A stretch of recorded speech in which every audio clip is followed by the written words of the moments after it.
New Thought Media Network. We are a global broadcast network of positive music, media, and entertainment, inspiring humanity's evolution along the journey of enlightenment and creating a world of love, peace, empowerment, and prosperity for all. New Thought Media Network. Positively inspiring.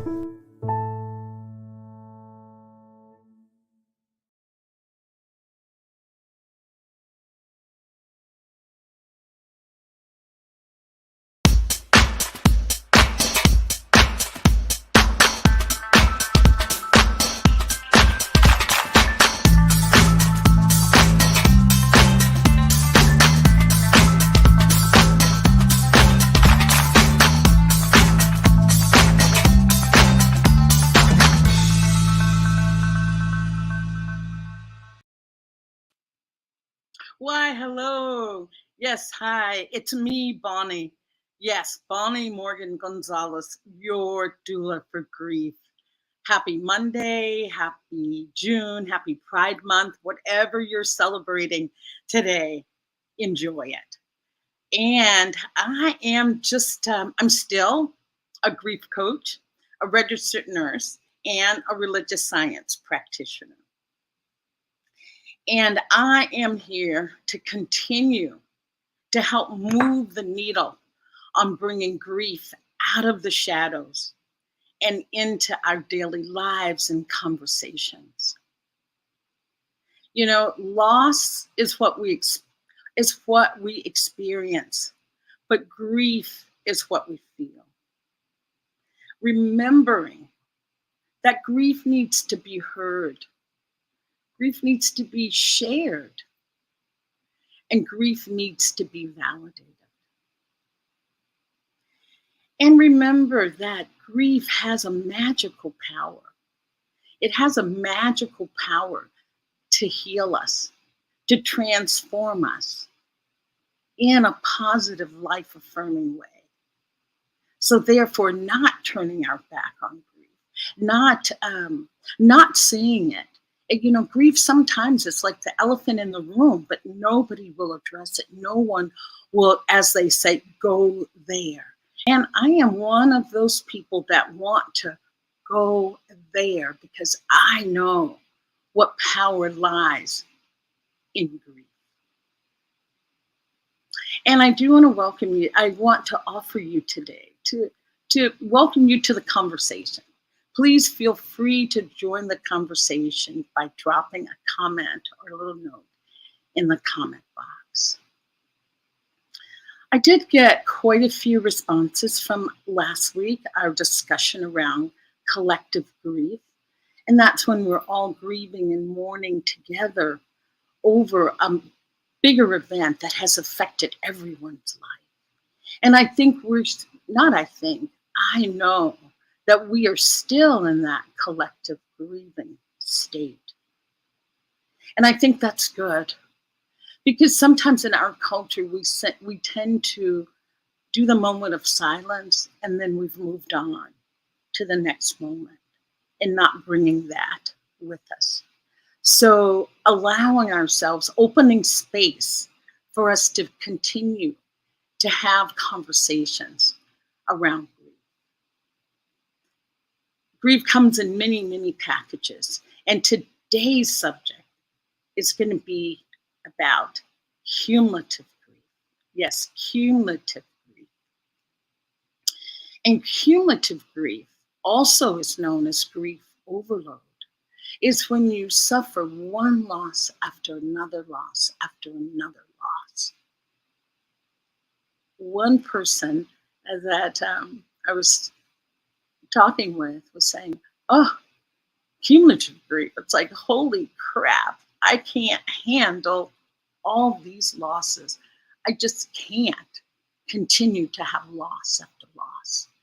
And so today I have a spectacular, wonderful guest that is going to share with us her gems, her pearls of wisdom. She's just a really prolific speaker, just a really powerful woman.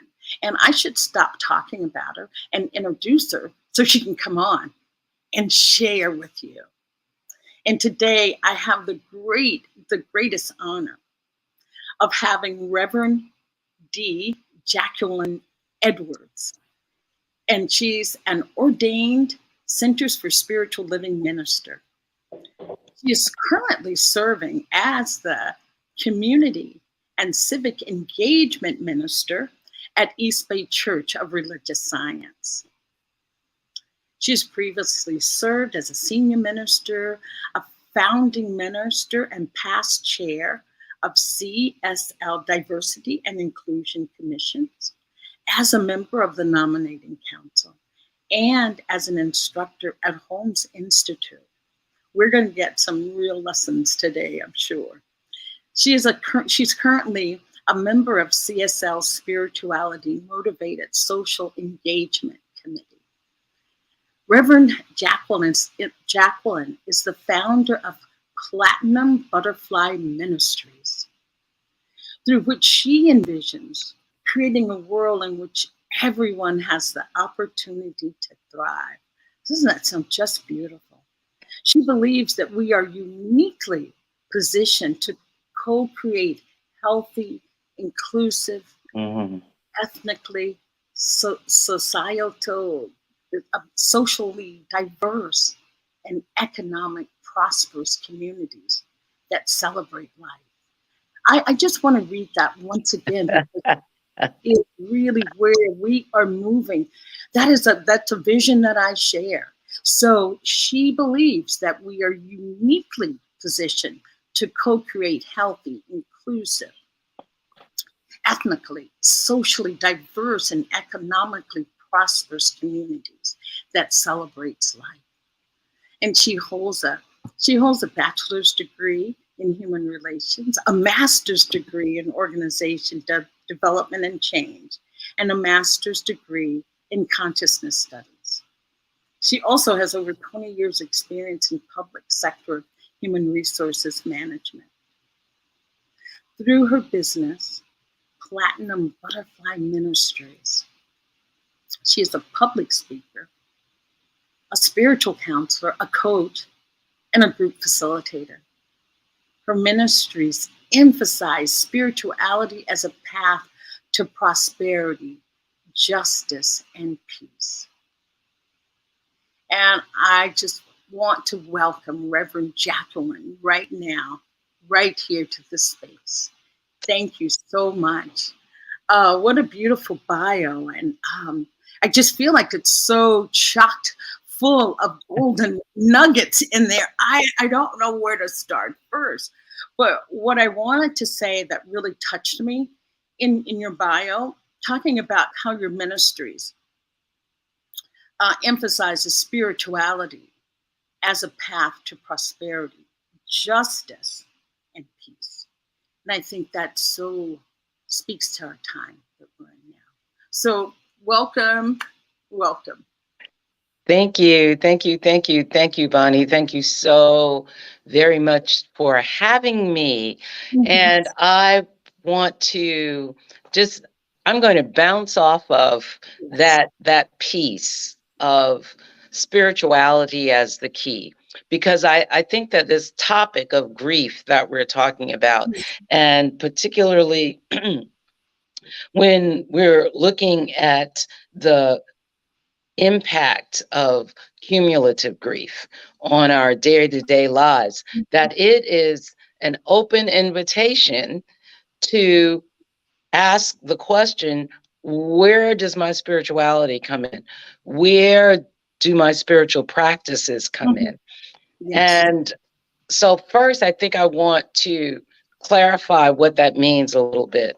And it means something that we're all aware of, that I'm going to say all major religions, all major spiritual practices start with this idea that it all begins with spirit, by whatever name we call it, whether we call it God, whether we call it Oludumare, whether we call it Allah, whatever the name, when and as we start with that as our initial premise, as our jump point, if you will, our starting place, then it directs and guides and leads everything that goes forth from that. And we have examples all over. I'm just going to call out Martin Luther King Jr., who absolutely, as a minister, and there have been lots of spiritually engaged people in all of the progressive movements all over the planet.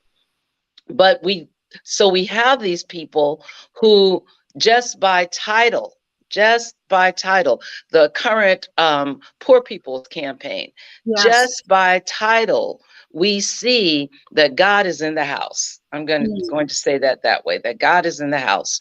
So I'm feeling very strongly, I'm kind of almost wanting to say passionately, we'll see, about this idea of how does my spirituality serve?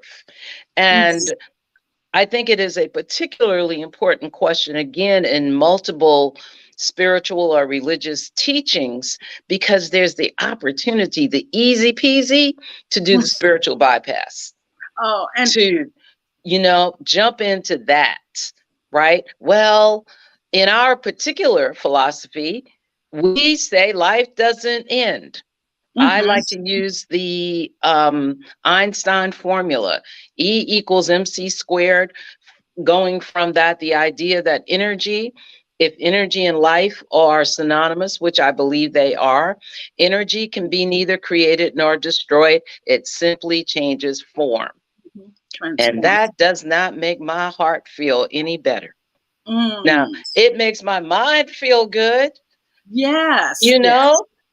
Right. It makes my mind feel good. I can write a paper about that. I can go do some research. I could do that parallel till somebody used to say, till the cows come home, which I don't really know what that phrase means. So I'm not sure why I used it, but we'll discuss afterwards. We could go that way for a long time and never deal with what's going on in here. And when we talk about what's going on in here, it's important to mention some of the newer research that is talking about the intelligence of the heart. That's talking about how actually our true north may actually exist in the heart as opposed to in the brain. So that circles right back to this idea of how critically important it is for us as individuals, as well as for us collectively to put our grief right out front. And to look at both the ways that it shows up and the ways that it serves and the ways that it invites us to serve each other. That is what's needed today. That is a lot of that is absolutely what's needed today. When we look at this idea of collective grief and of being on a grief continuum, and that's what I'm calling it. I'm saying that this idea that it's like, and interestingly enough, I'm not a boxing fan, but that double jab, that I'm using that double jab metaphor, right? You get a punch here, knocks you that way, then there's another punch here knocking you the other way. That is cumulative grief, yes.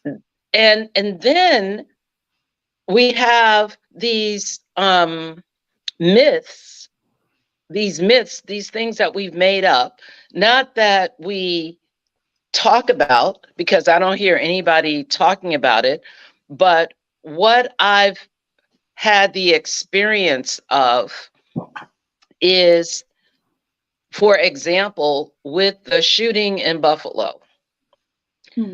I've had the experience of my non-Black friends, and these are people that are friends that love me.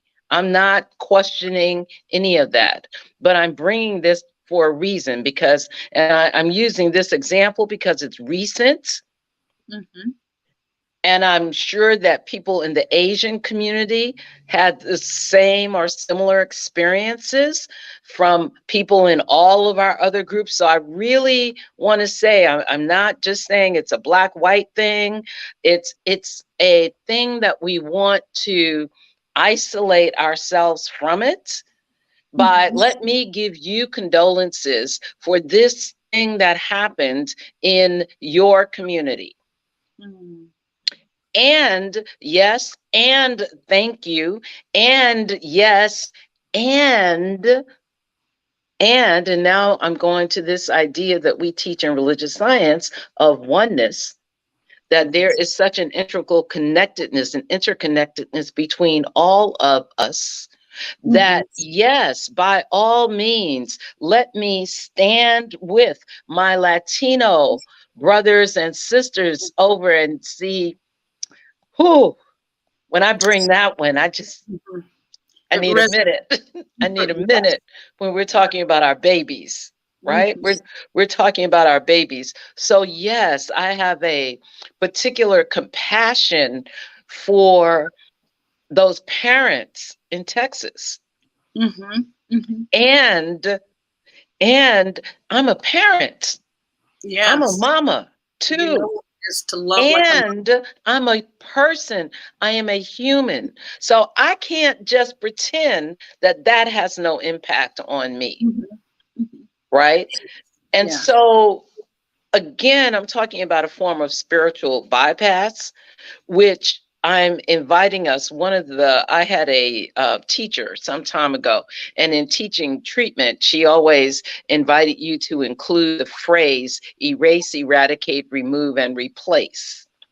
Oh, can you say that once more? And sometimes, so it's erase, eradicate, remove, and replace, with the key piece there being replace. And the replace can even be generically replace with its opposite, right? Yes. So what I want to invite us to do is to erase, eradicate, and remove all of those places where we are operating under the illusion that grief experienced in this community does not affect me. Right? We get to eradicate that, because as we do that, then first of all, we are replacing it with a kind of a compassion and a kind of heart connection that not only serves all of us, but it expands all of us. Because that thing that you deny, it just keeps, it's like, it just, and you get away from me. What you resist. Come on. What you resist. Yes. Absolutely. Absolutely. Yes.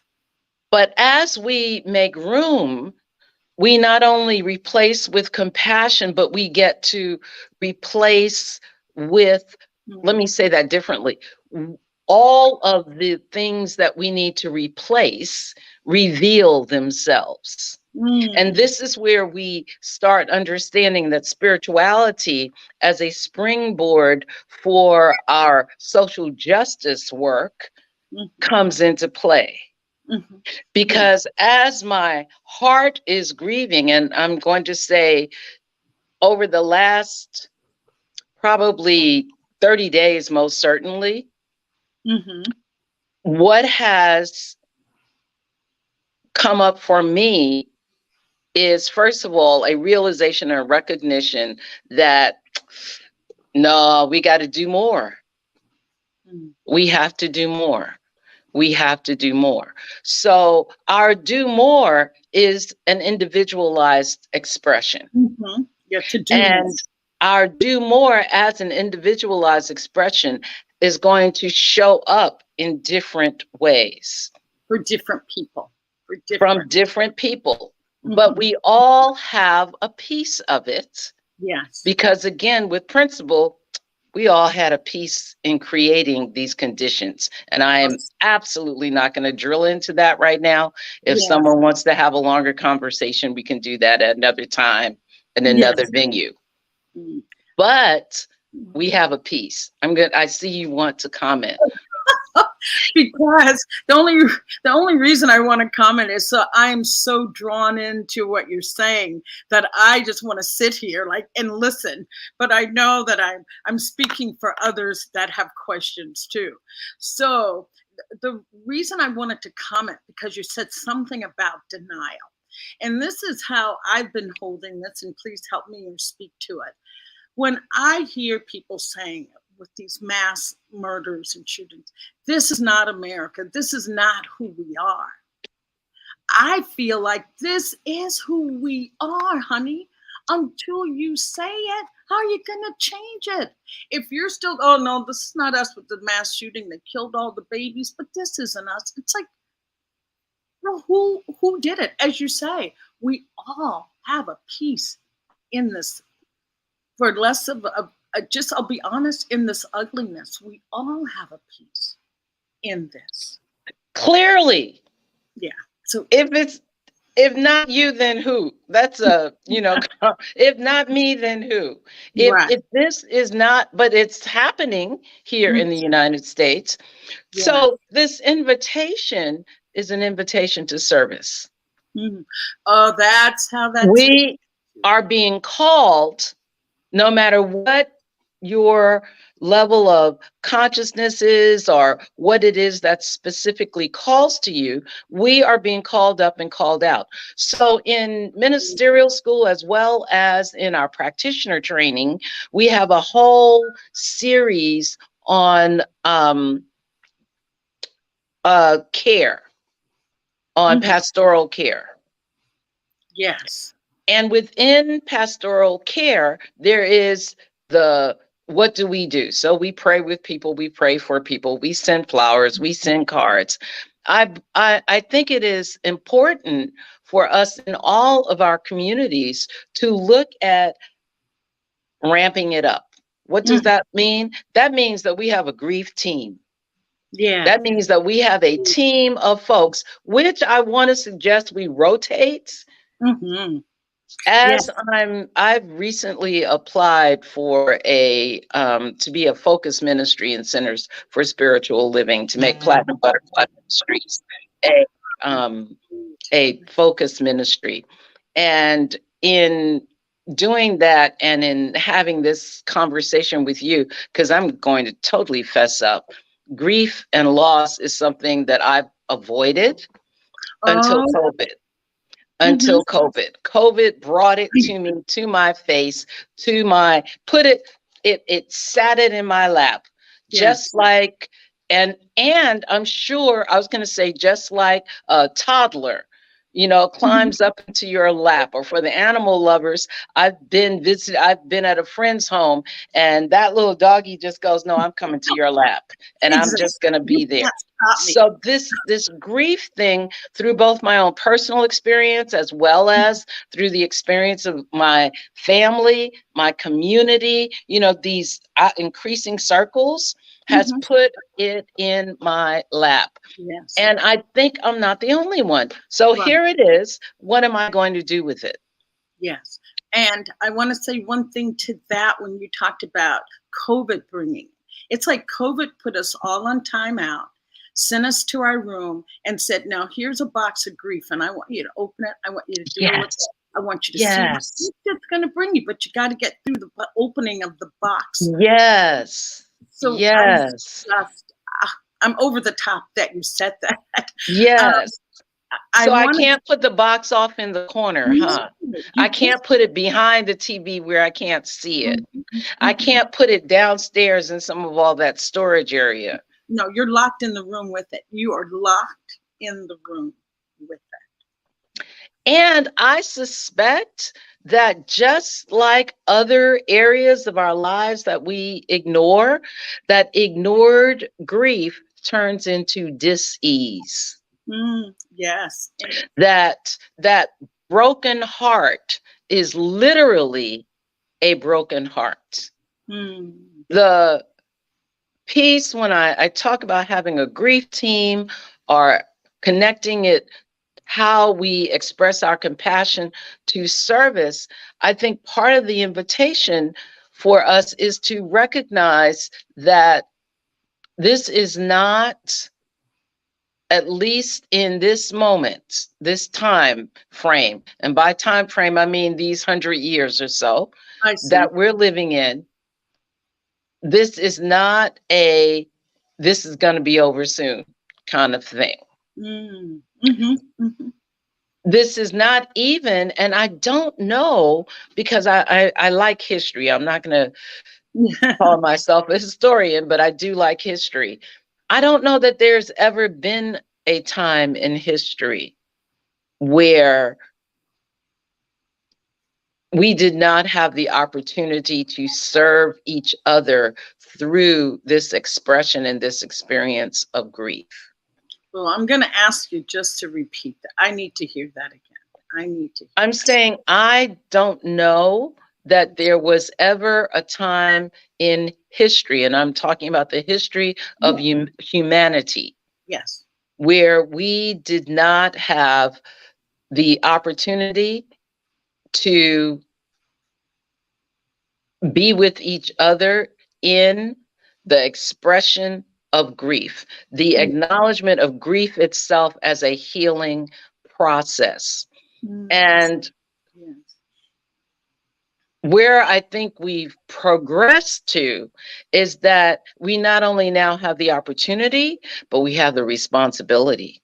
And we have the responsibility because we know better, right? Yes. So to know better is to do better, right? Yes. So when the family that was 20 blocks away had their death in the family, and we went to the funeral and we did all the things, we had to get back out there. We had to get back out to the work, back out to the things that needed to be done. We still have to do that, but we live in an age with the tools, the technology, and the emotional capacity, because we as humans have also evolved.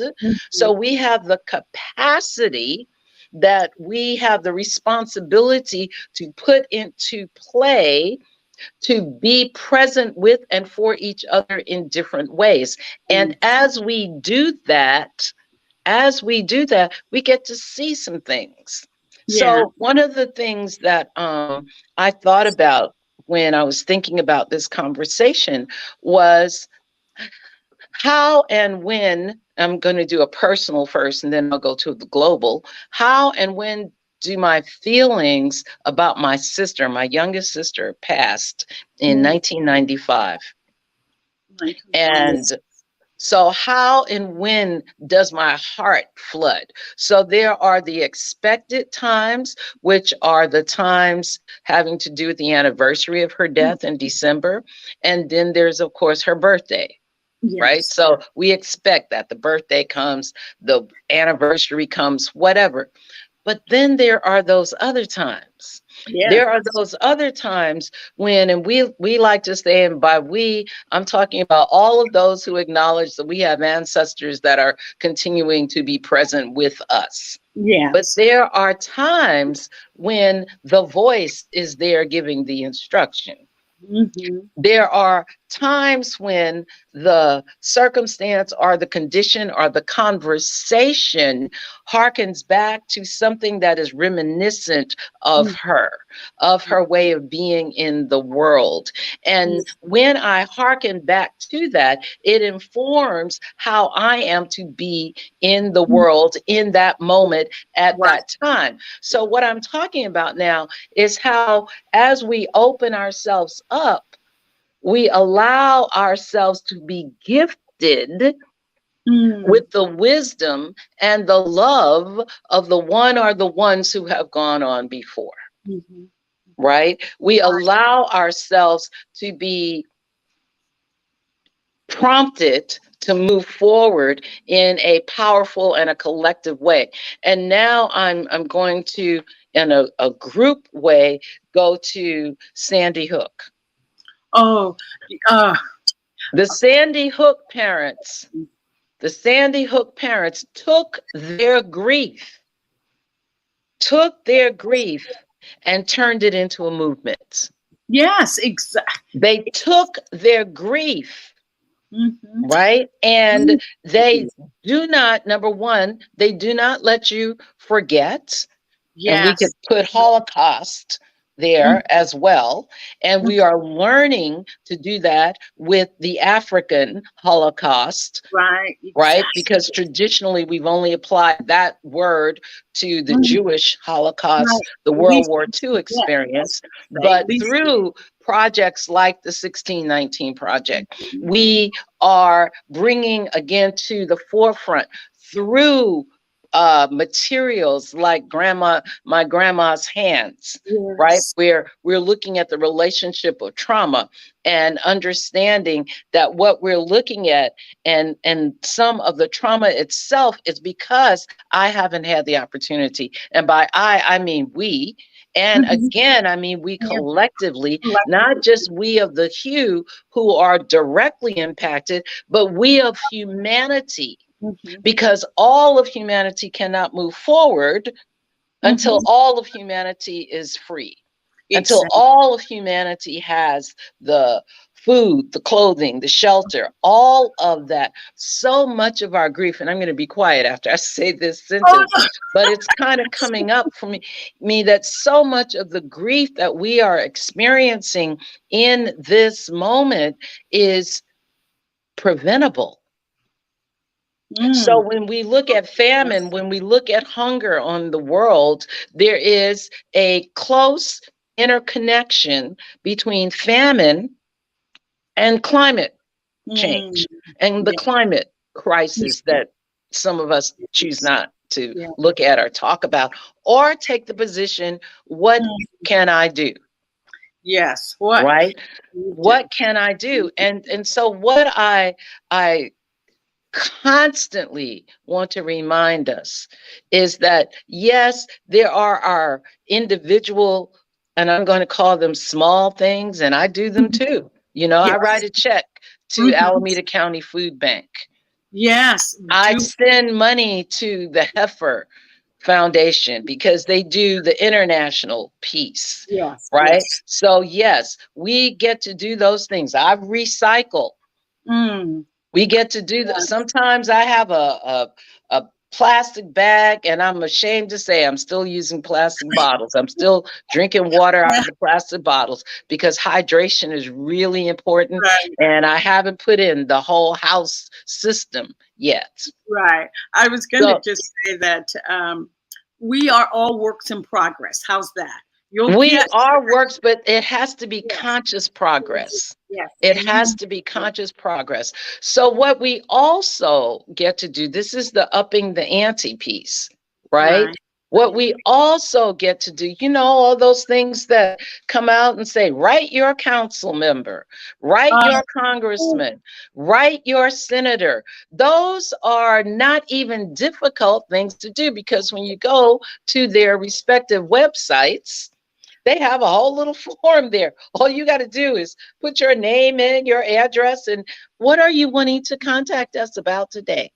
So there's that piece of it. And then for some of us, we can do more. For some of us, we are, what is that term we're using now? Influencers, right?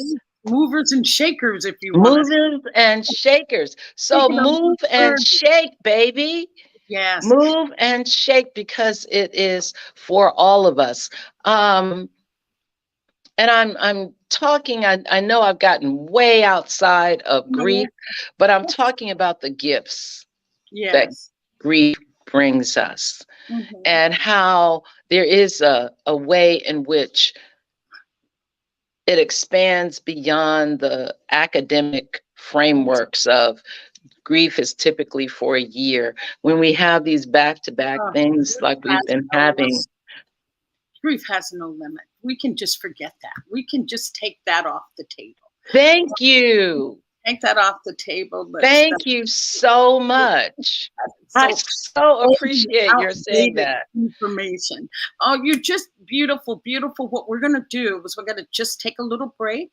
And I want people to know how they can get in touch with you, email or your website.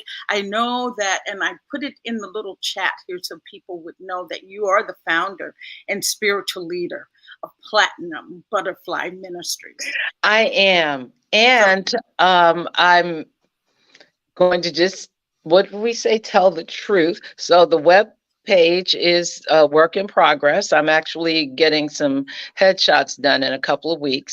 And it is started and it's a work in progress. But I definitely do have an email address too.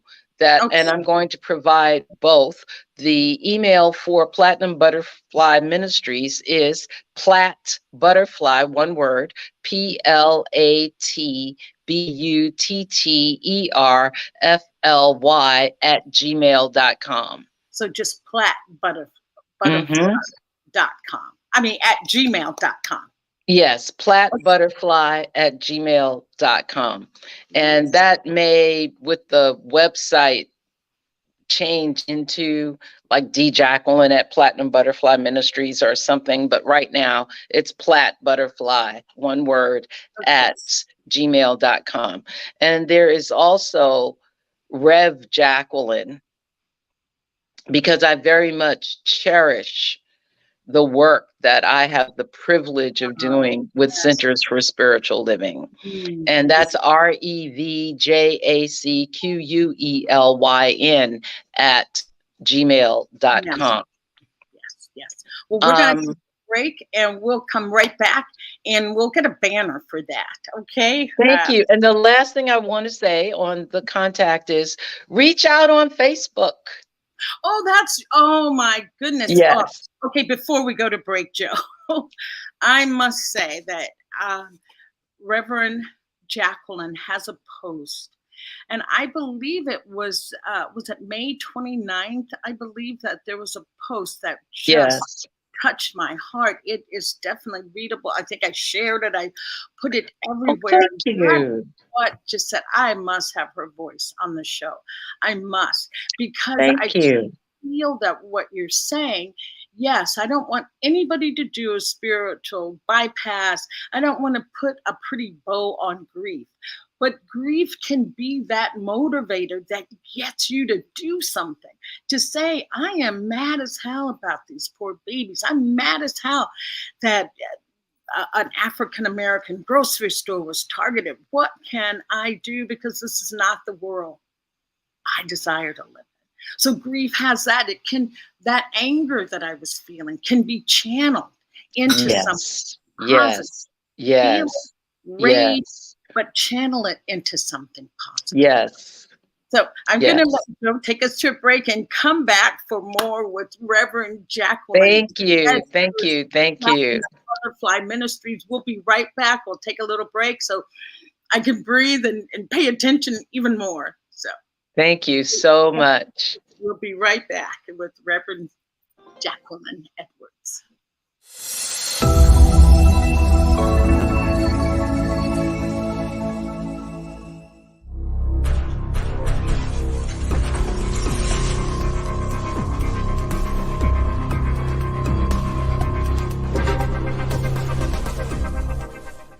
New Thought Media Network. We are a global broadcast network of positive music, media, and entertainment, inspiring humanity's evolution along the journey of enlightenment and creating a world of love, peace, empowerment, and prosperity for all. New Thought Media Network. Positively inspiring.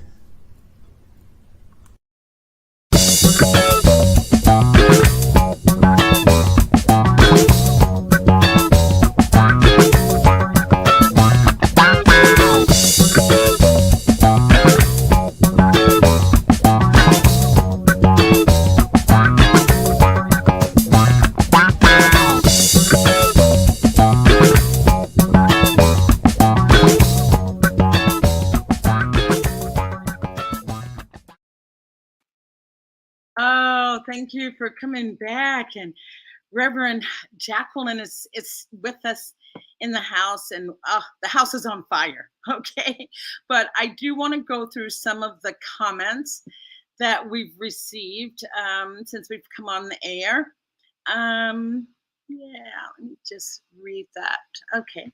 I have a listener that says, I've experienced spiritual freezing, which may look like spiritual bypass. Again, I've experienced spiritual freezing, which may look like spiritual bypass. And if they were here in the studio, I would ask them to speak more to that.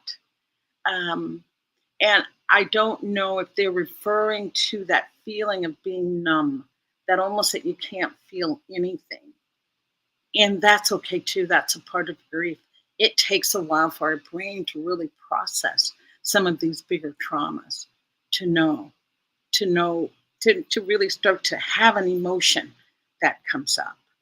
And let's see, my little cursor, Joe, if you, oh, there it is.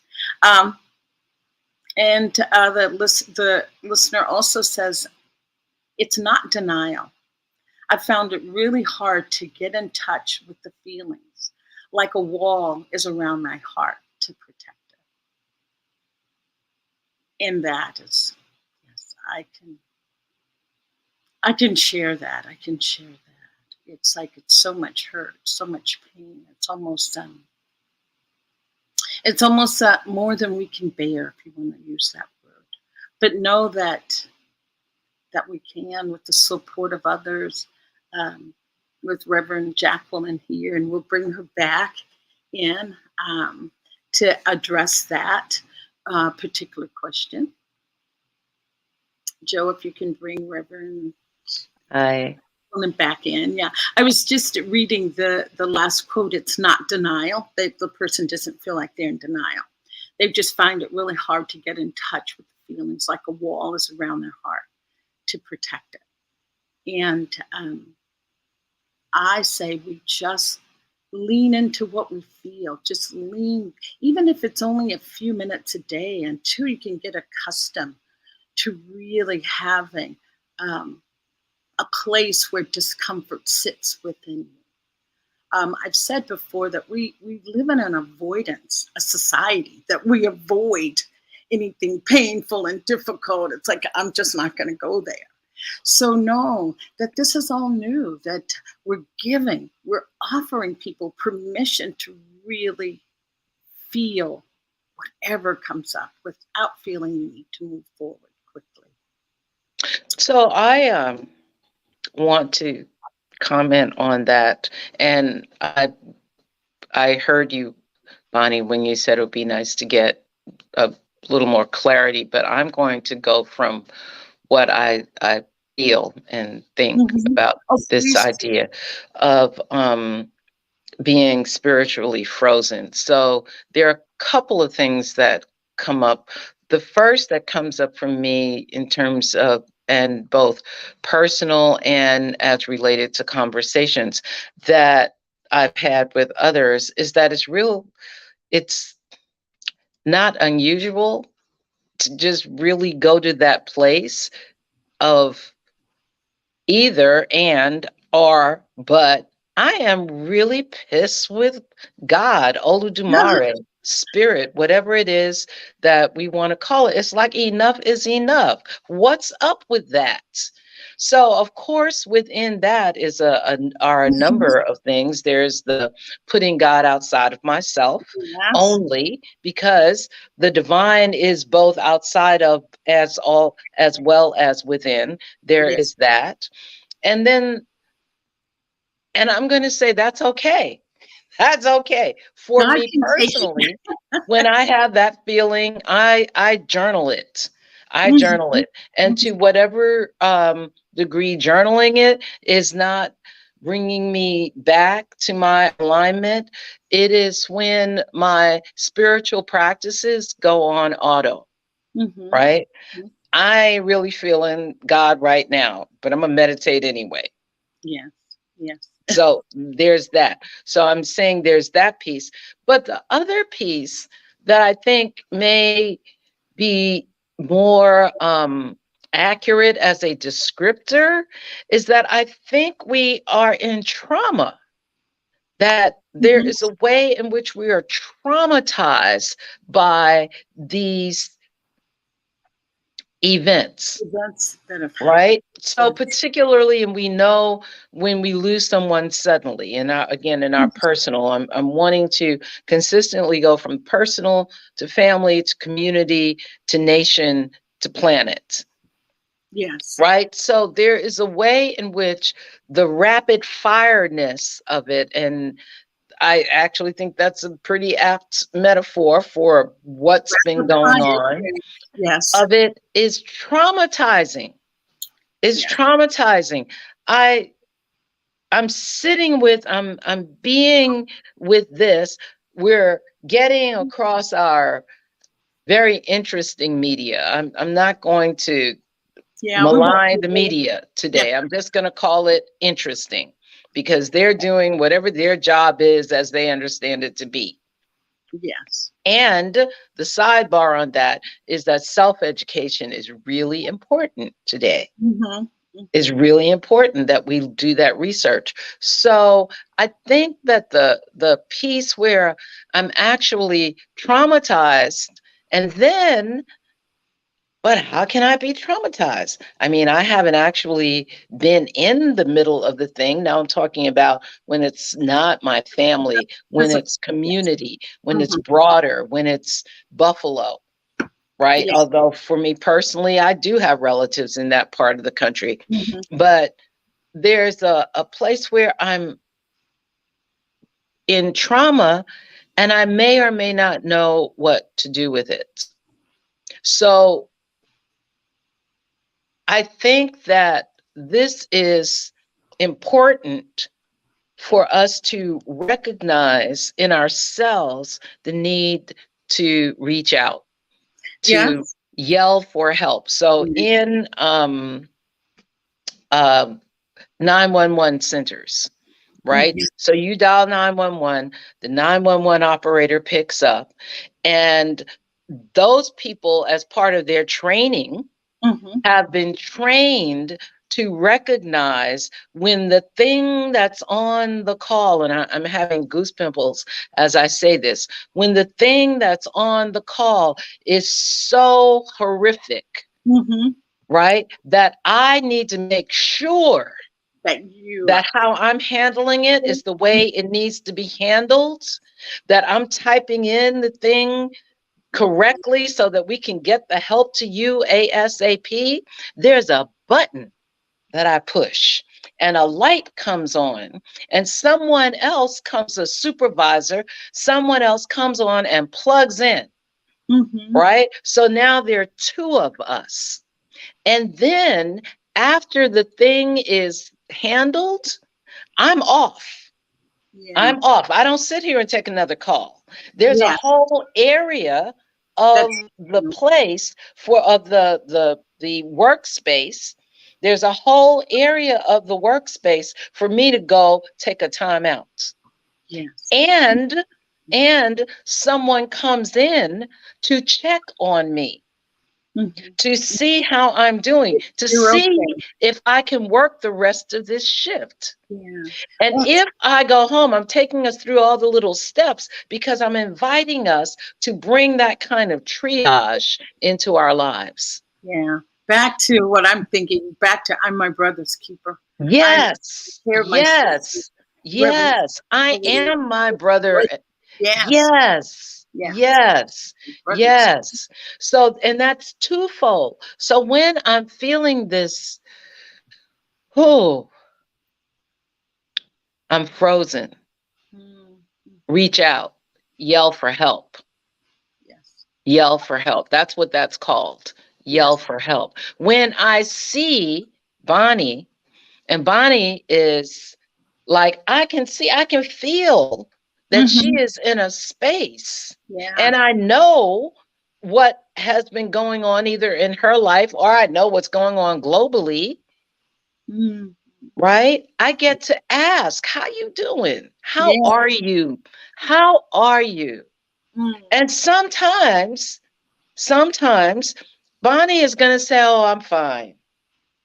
But because I've done my spiritual work on rote, Yes. because I've said the prayer, even if in the moment I don't believe the prayer is doing anything, because I've done that work, that internal work, then you know what? I know you're fine, Bonnie, but I'm just going to sit here. Do you mind if I just sit here? Yes, I'm just going to sit. I'm not going to do anything. I'm not going to. I'm just going to sit. I'm just going to sit. We don't realize how valuable just our presence is. We think we have to say something or do something or bring, just showing up, just being present. I every week do do's, don'ts, and tools on my Instagram. And one of the tools I say is have what I call a spiritual love squad. I mean, and I call it your grief. Yes, your squad that knows you. They know if I say, yeah, it's like, yeah, Bonnie, you look like that when everything's, I know you better than that, girl. Just, you got to have a squad, because the people in your squad may be, as the person is saying, frozen as well. So you need more than one. So I say a spiritual love squad is absolutely what we need to move through our grief. And oh, the time is going by so quickly, but I do want to ask you something. I have 2 points, but I may get to just one. You were talking about the 911 responder. When you call, they take your call. And I see spiritual leaders and counselors such as yourself as first responders. Strong. And I wanted you to speak to that as a first responder. Do you resonate with that? And if you do, what's that responsibility that you're feeling? And I do. And the first thing I'm going to say, which might sound a little self-serving, but it's something I'm really learning to practice, is self-care. Yes. You know, and so we've had that, put your own mask on first in the airplane, blah, blah, blah.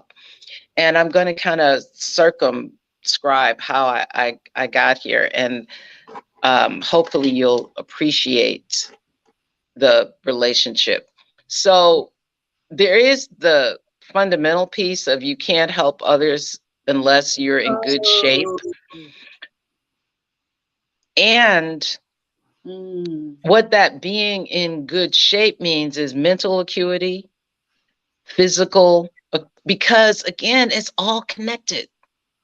It's all connected. It's all absolutely connected. So I was, well, I won't even do it that way. I will just share with you, which I think is not necessarily known to the public, but in most, if not all, I'll say in the religious or spiritual organizations that I'm familiar with. And so I'm speaking of Unity, I am speaking of Centers for Spiritual Living, and I have a very close friend who is a Methodist minister. So I'm going to just say what I know about those three. In all three of those organizations, self-care is prescribed as a way of staying clear of ethics issues. I see. Right. I appreciate that. So, and that connecting the dots there is that if I'm not, I'll say it differently. The times that I overreach, the times that I get too far in your business are the times that I'm not taking care of myself. Because if I were taking care of myself, I wouldn't have time, number one. And number two, my knowing, my understanding, my compassion would kick in a way that would have me in the service modality, that would have me mindful that in order to provide the services that are being asked of me as a first responder. Yes, to yes. your question, as a first responder, and we are, incidentally, literally first responders. Every fire department, every police department have chaplains. Exactly. Every single one of them, even in our smaller places. So for me to respond as a first responder is just like that 911 person that has to address the thing, be there, be available, and take the time out for the recovery. Yes. So that then you can go and help others to recover. And there is an important piece to that has to do with having so what I like to do, I'll personalize. And it's a work in progress for me as well. Yes. I might say, I'm not available, but here are 3 people that I think you'd like that are, or maybe here are 3 contacts for you, right? So it's not a hard no. Wow, that is so in integrity. It's a referral. It's a referral. And you know, like you, Bonnie, you are this ministry of yours, because that's what it is. It's a ministry. This ministry of yours is awesome, deliciously empowering. I like to add licious, tasting good to all kinds of words. But it is awesome, deliciously empowering. You know, you are a resource. Yes, I feel that. Yes, I feel that. And like you, it's a passion. It's just passionate about it, knowing how truly healing this can be, and empowering, as you say, to use that word empowering. And and the show's empowering because of people like you that come on and talk, say the words that we need to hear right now, and not just the words, but having the energy behind it. The way that you deliver the information grabs one's attention. It's not like you can just walk by and say, oh yeah, she's speaking. No, really drawing them in. And I am in deep, deep gratitude. You're going to have to come back for the last question, because I won't have time to well, maybe I will. Maybe I'll throw it out. We'll do a blitz. Yeah, a blitz. It's just talking about how sometimes with cumulative grief can put a strain on people's faith, or whatever their spiritual practices are if they don't have one. But, you know, one devastating loss after another just causes them to question a higher power, or what is. Just address that. I know I saved a good question for last. No, and actually we touched on that a little bit, because that's the piece where I go on automatic, right? That's the piece where this stuff don't work. I know it doesn't work. If it worked, I wouldn't even have this experience. If it worked, then all this craziness that's going on out here wouldn't be happening. But I'm going to do it anyway. I'm going to do it anyway. Whatever it's having the prayer on call, right? So I am a devout 23rd Psalms person. Okay, I'm a devout. I'm all about the Lord is my shepherd. I shall not want. And either you know the rest, or I suggest you go look it up. You can Google 23rd Psalms. There's the 91st Psalms. There are numerous Psalms, and that's in the Christian context. But oh my God, in the Hindu, as well as in the Judaic traditions, in Islam, and all of the traditions, in the people that say, I am spiritual but not religious, right?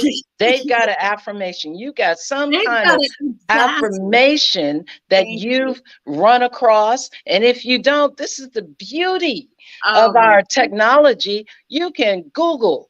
You can put in, you can have an app on your phone that will give you affirmations. You can have meditation apps on your phone. So the summary of the answer is do it anyway.